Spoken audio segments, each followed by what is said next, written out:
Wisdom, the final frontier to true knowledge.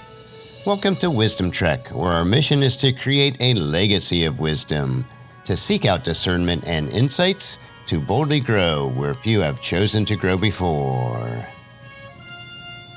Hello, my friend. I am Guthrie Chamberlain, your captain on our journey to increase wisdom and create a living legacy. Thank you for joining us today as we explore wisdom on our second millennium podcast.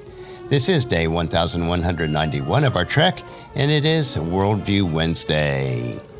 Creating a biblical worldview is important in order to have a proper perspective on today's current events. To establish a biblical worldview, it is required that we also have a proper understanding of God and His Word. In our Worldview Wednesday episodes, we are in a series in which we are covering another detailed book review from one of today's most prominent Hebrew scholars, Dr. Micheal S. Heiser. We are taking a deep dive and will share Dr. Heiser's insights into the question, which is also the title of his book, What Does God Want? And today we'll look at why we should live like Jesus. Last week we discovered that there are a lot of reasons to live like Jesus, but earning God's love is not one of them. So what are the reasons? Well, first, sin is self-destructive and harms not only us, but those around us. In my own extended family, I've seen the effects of alcoholism, drug addiction, and infidelity. It is obvious that these things destroy life. It should also equally be obvious that the things of the world, the unbelieving culture, what they offer for pleasure and self-gratification are temporary and have no enduring value. The culture tells us to live life, to gratify our own happiness, regardless of the misery our decisions create. It offers no eternal perspective.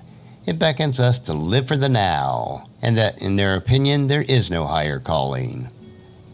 The Bible exposes this mindset for what it is in 1 John chapter 2, verses 15 through 17. Do not love the world, nor the things that it offers. For when we love the world, we do not have the love of the Father in you. For the world offers only cravings of physical pleasure, the cravings of everything we see, and the pride of our achievements and possessions. These are not from the Father, but these are from the world. And the world is fading away, along with everything that people crave. But anyone who does what pleases God will live forever. Second, in many respects, the opposite of the first, living a godly life blesses others. The truth is that the way we live and think either blesses other people or curses them. Jesus served people and was a blessing to them. Pursuing a lifestyle driven by self-gratification and self-absorption isn't fulfilling. Every supermarket tabloid offers an example of this reality. Blessing people not only reflects Jesus, but also leads to personal fulfillment. Your life matters when it is lived in service to others. Third, the godly life allows us to be a consistent witness for the gospel. If people look at our lives and don't see any distinction from the unbelieving world, and don't see a life lived for the service of others, they won't find the gospel believable, or at best they'll be confused. They will see our lives as a contradiction to the message of Jesus. People will expect us to live like Jesus, the person we say loves them. That's not unreasonable, and the alternative is hypocrisy, and no one appreciates hypocrisy. Living a godly life isn't about earning a place in heaven. It is not about putting God in our debt because of the spirituality points that we've racked up. Passages like the following have an altogether different focus. First, let's look at Romans chapter 12, verses 1 and 2. And so, dear brothers and sisters, I plead with you to give your bodies to God because of all He has done. Let them be a living and holy sacrifice, the kind He finds acceptable. This is truly the way to worship Him. Don't copy the behaviors and customs of this world, but let God transform you into a new person by changing the way you think. Then you will learn to know what God's will is for you, which is good and pleasing and perfect. Also in 2 Timothy chapter 2, verses 19 through 21, which tells us, But God's truth stands firm like a foundation stone with this inscription, The Lord knows those who are His, and all who belong to the Lord must turn away from evil.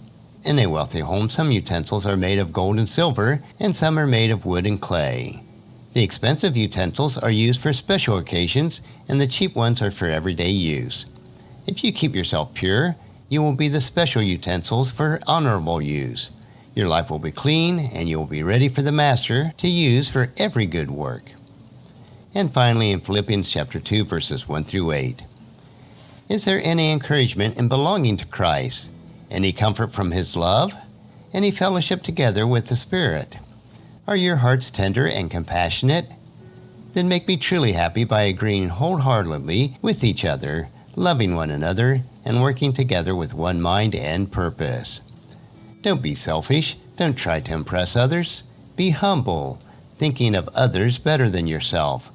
Don't look out only for your own interests, but take an interest in others too. You must have the same attitude that Christ Jesus had. Though He was God, He did not think equality with God as something to cling to. Instead, He gave up His divine privileges and took the humble position of a slave, and was born as a human being. When He appeared in human form, He humbled Himself in obedience to God and died a criminal's death on the cross. These passages give us some idea on how we should live, but we still haven't gotten into the specifics of discipleship. How does a disciple live? What does a disciple do? Fortunately, Jesus and His original disciples, the first Christians, made this very clear. Jesus never told His disciples to do something that He didn't do Himself, and He showed them how to do it. They, in turn, followed His example and taught others to do the same in the early days of the fledgling church. That will conclude our lesson for this week in Dr. Heiser's book, What Does God Want? Next Worldview Wednesday, we will discover, what does a disciple do? And I believe that you'll find each Worldview Wednesday an interesting topic to consider as we build our biblical worldview. Tomorrow we will continue with our 3-minute humor nugget that will provide you with a bit of cheer, which will help you to lighten up and live a rich and satisfying life. So encourage your friends and family to join us and then come along with us tomorrow for another day of Wisdom Trek, Creating a Legacy. If you'd like to listen to any of the past 1,190 treks or read the Wisdom Journals, they are all available at wisdom-trek.com. And I encourage you to subscribe to Wisdom Trek on your favorite podcast player so that each day's trek will be downloaded to you automatically. And thank you so much for allowing me to be your guide, your mentor, but most importantly, I am your friend as I serve you through the Wisdom Trek podcast and journal. And as we take this trek of life together, let us always live abundantly, love unconditionally, listen intentionally, learn continuously, lend to others generously, lead with integrity, and then leave a living legacy each day. I am Guthrie Chamberlain, reminding you to keep moving forward.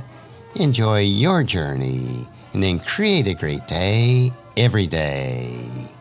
See you tomorrow.